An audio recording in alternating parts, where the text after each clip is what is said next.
इस्लाम में मस्जिद के इमामों का रुतबा बहुत ही बुलंद है। मस्जिद के इमाम के लिए अगर किसी ने सोचा कि कैसे इनको घर दिया जाए, कैसे इनकी सैलरी ज़्यादा से ज़्यादा दी जाए ताकि वह भी अपना जीवन सही सही जी सके, यह अगर सोचा है तो हुसैनाबाद के मुन्ना भाई और राजू भाई बीड़ी वाले ने, जिनके द्वारा इमाम साहब को एक घर बनवा कर दिया गया ताकि वह भी अपने स्वयं घर में रह सके। बहुत अच्छी सोच मुन्ना भाई और राजू बीड़ी वाले भाई की है। ऐसी अगर सभी लोग सोच ले तो कितना अच्छा हो।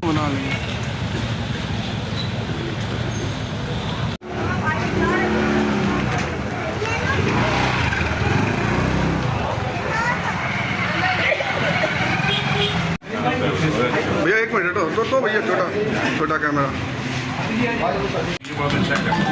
इनका नाम जरूर लिखवा दो मकान पर बनाने वाला। अगर कोई हटाने की कोशिश करे उसके पल्ले खुल जाते।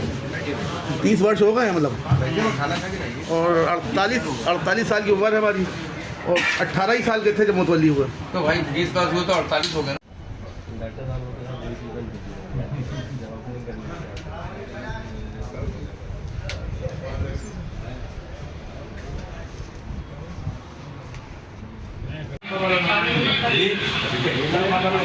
जी जी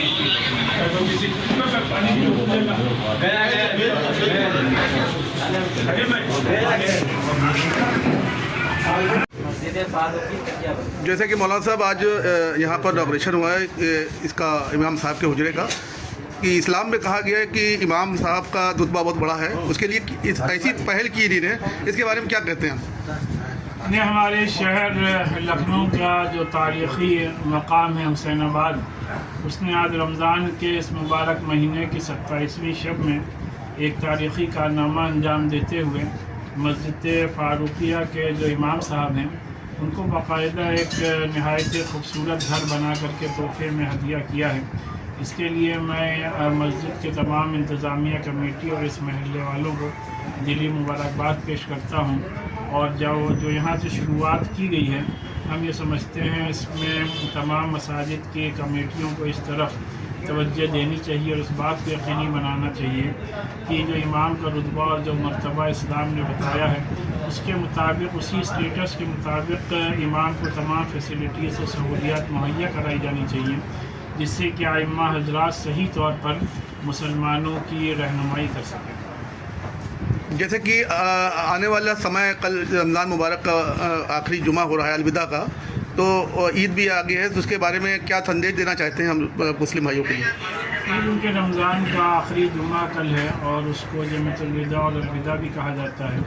इस मौके पर मुसलमान बड़ी तादाद में मसाजिद में नमाज इंशाअल्लाह अदा करेंगे और इस मौके पर मुसलमानों के अंदर इस बात की खुशी भी होती है कि अल्लाह ताला ने उनको अपनी इस मुख्तसर ज़िंदगी में रमज़ान का मुबारक महीना मैसर फरमाया, और कहीं ना कहीं इस बात की फ़िक्र भी होती है कि आइंदा साल ये महीना हमें मैसर हो कि ना हो। बहरहाल कल जो कि जुमे का दिन है, रमज़ान का मुबारक महीना है और उस वक़्त ये दुआओं की कबूलियत का वक्त हुआ करता है। इसलिए आवाम से गुजारिश है कि अपने और अपने घर वालों के लिए दुआएं करने के साथ साथ मुल्क की तामीर, तरक्की और हिफाजत के लिए दुआ करें, और उसी के साथ साथ फ़िलिस्तीन में जो मज़ालिम ढाए जा रहे हैं वहाँ पर अमन अमान के लिए दुआ करें, और इस बात के लिए भी खुसूसी दुआ करें कि हमारे मुल्क में जो औक़ाफ़ हैं उनकी सही तौर पर हम लोग हिफाजत कर सकें और हुकूमत की तरफ से कोई भी ऐसा कानून ना बने जो कि औक़ाफ़ के लिए ख़तरनाक और नुकसानदेह हो। बहुत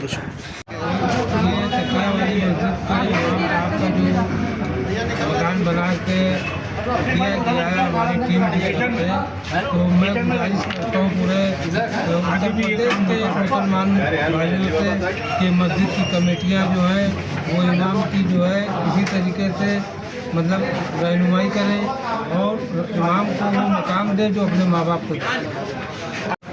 जैसे कि इमाम की जो दर्जात हैं इतने बुलंद हैं इस्लाम में, और इस इमाम के लिए अभी तक किसी ने सोचा ही नहीं था कि इमाम को भी एक घर मुहैया कराया जाए, तो ये सोच आपने, बहुत अच्छी सोच है आपकी। इसके बारे में क्या कहते हैं लखनऊ के लोगों के लिए, और जो लोग इस्लाम में हैं और इमाम साहब के लिए जो घरों का बनाने का सिलसिला जैसे आपने शुरू किया है, तो ये कहाँ तक पहुँचेगा, उन लोगों के लिए क्या कहना चाहते हैं आप? देखिए, ये हमारे जो टीम है उसकी मेहनत का नतीजा है। और हमको ये गुमान नहीं होना चाहिए कि हम लोगों ने किया है, ये अल्लाह ताला का हुक्म हुआ, अल्लाह ने हम लोगों को हुक्म दिया और हम लोगों ने इमाम साहब का रुतबा समझा और इमाम साहब को जो हक उनका था उनको देने की कोशिश की गई है यहाँ पर।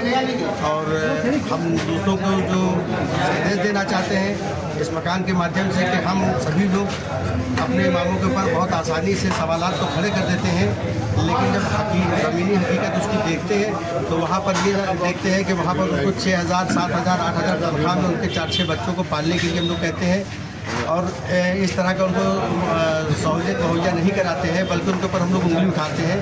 और जबकि उनका जो रुतबा है हमारी ज़िंदगी में एक पेश इमाम का, वो समझ लीजिए हमारे वालिदैन से कम नहीं है कहीं पर। जैसे कि एक उस्ताद के लिए होता है तो एक इमाम हम लोग को नमाज़ पढ़ाता है तो उसका जो दर्जा है वो भी माँ बाप से कम नहीं हम लोग समझते हैं। और हम ये चाहते हैं कि जितने भी लखनऊ शहर के अंदर जितनी भी मस्जिदें हैं, हम हमारी पूरी टीम चाहती है कि हर मस्जिद के इमाम की कम से कम 20,000 रुपये तनख्वाह हो और कुछ ऐसा निज़ाम बनाया जैसे जहाँ से हम लोग ने अल्लाह ताला ने हम लोग से बिस्मिल्लाह कराई, हम लोग की कोई औकात नहीं नहीं है, अल्लाह ताला ने हुक्म दिया, हम लोग ने कर दिया, अल्लाह ताला ने हम लोग को ज़रिया बना दिया। और हम लोग ये चाहते हैं कि लोग इसको जो है हम लोग को देख करके लोग हर मस्जिद के इमाम के लिए ऐसा ही करें और हर मस्जिद के इमाम की तनख्वाह के लिए कम से कम नहीं हर आदमी जो है पुरजोश हो और उनकी कम से कम 20,000 रुपये तनख्वाह हो, कम से कम नहीं। हम लोग का ये है पूरे लखनऊ के जितने भी मस्जिद के इमाम हैं सबके लिए हम लोग का कोशिश रहेगी आगे भी इंशाल्लाह। ये बहुत अच्छी कोशिश रही आपकी। इसमें जानना ये है कि जिस तरह से जब आपने ये मुहिम चलाया कि इमाम साहब के लिए एक मकान होना चाहिए, अधिकतर देखा गया कि दूर दराज से इमाम लोग मस्जिद लखनऊ में आके इमामत करते हैं और ताउम्र तक इमामत करते हैं और अपना एक घर नहीं बना पाते, तो इसके बारे में क्या कहेंगे आप?